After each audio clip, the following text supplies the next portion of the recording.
Hello, it's an uplifting others. So I want to talk about family secrets.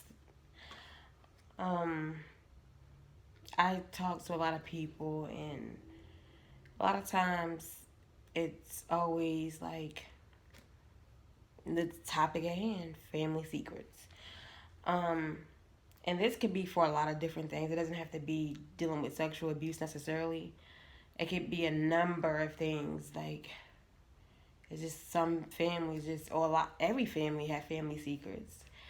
Um, So I have my handy dandy notebook, and so I'm gonna just read you like some of the things that I think why people or families have so many family secrets. So first of all, it's being in denial about the situation. So I bring awareness to sexual abuse. So it'd be like if a family member has been abused, and if they tell another family member, it's not always like that, but a lot of times when someone has not like spoken out about it, or like whatever the case is, it's mainly because someone is in denial about it, and they want to protect the abuser more than the victim.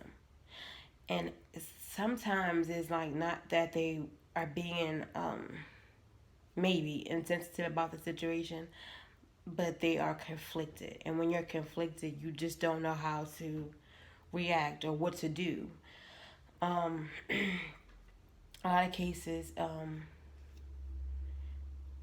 the situation is swept under the rug, and excuses are made, and no one talks about it. Even if like a lot of people know, like no one talks about it. Um, and they don't want the abuser to go to prison for what they've done.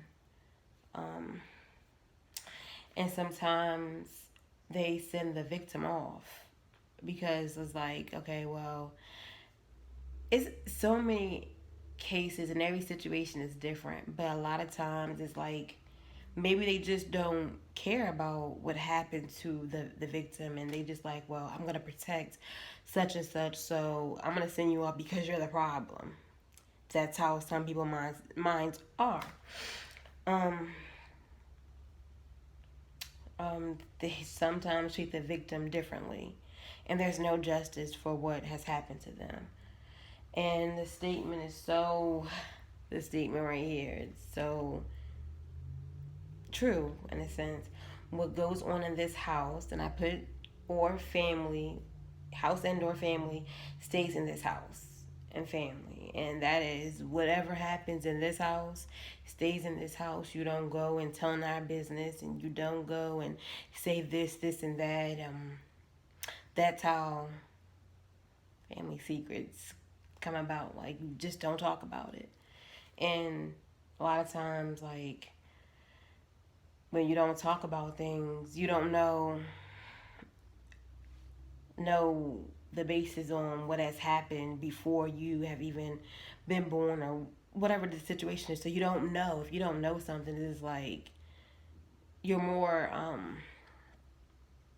likely something to happen to someone else, in a sense. Like, there's so many family secrets. What goes on in this house stays in this house, and something has happened to someone in the family, and they got shipped off somewhere, or nobody just talks about it and act like nothing has ever happened. And then maybe in that same time period or years later, something happens to someone else, and what goes on in this house stays in this house. Or maybe someone will finally get tired and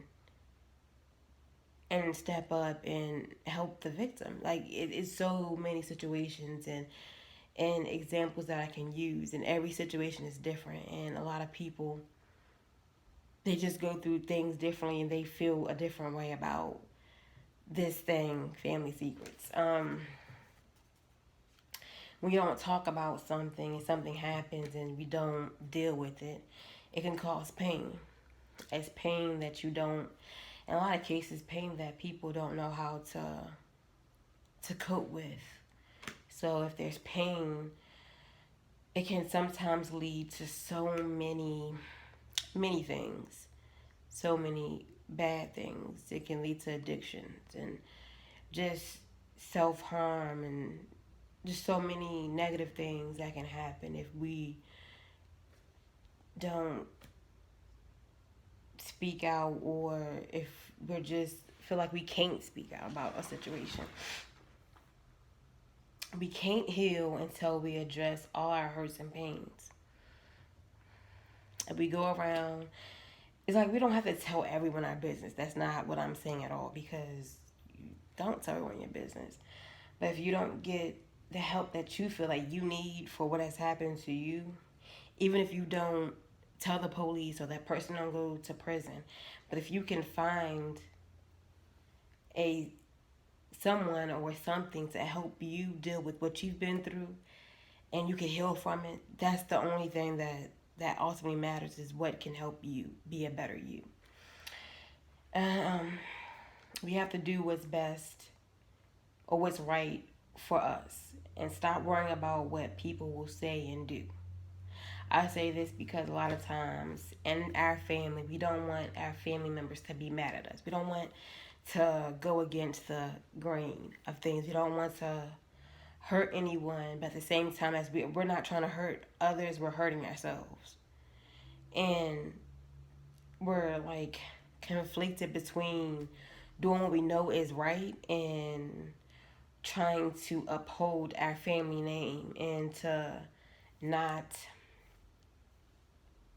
not make anyone mad, not to hurt feelings, not to be the outcast or the black sheep of the family. But if we don't, I know it's hard to like speak out and do what we know is right, because we don't want to feel like we don't have a family. And a lot of times you find people that just, when they get older, they just move on and they never talk to their family again. And it's like, that's what they had to do, or what they felt they needed to do to help them in their healing journey. And I feel like what goes on in this house, if it's hurting you, it doesn't have to stay in the house. So that's all I want to say on that. It's like, it's so much more that I can say, but sometimes it's hard to say, because I know a lot of people are suffering silently and they don't know how to talk to someone. They don't know how to cope with things. They don't know who they can trust or who will believe them. So, if you can help someone do it, uplift them, encourage them, and reassure them that everything is going to be okay, regardless of what happens. Thank you for watching. Share, subscribe, like, comment.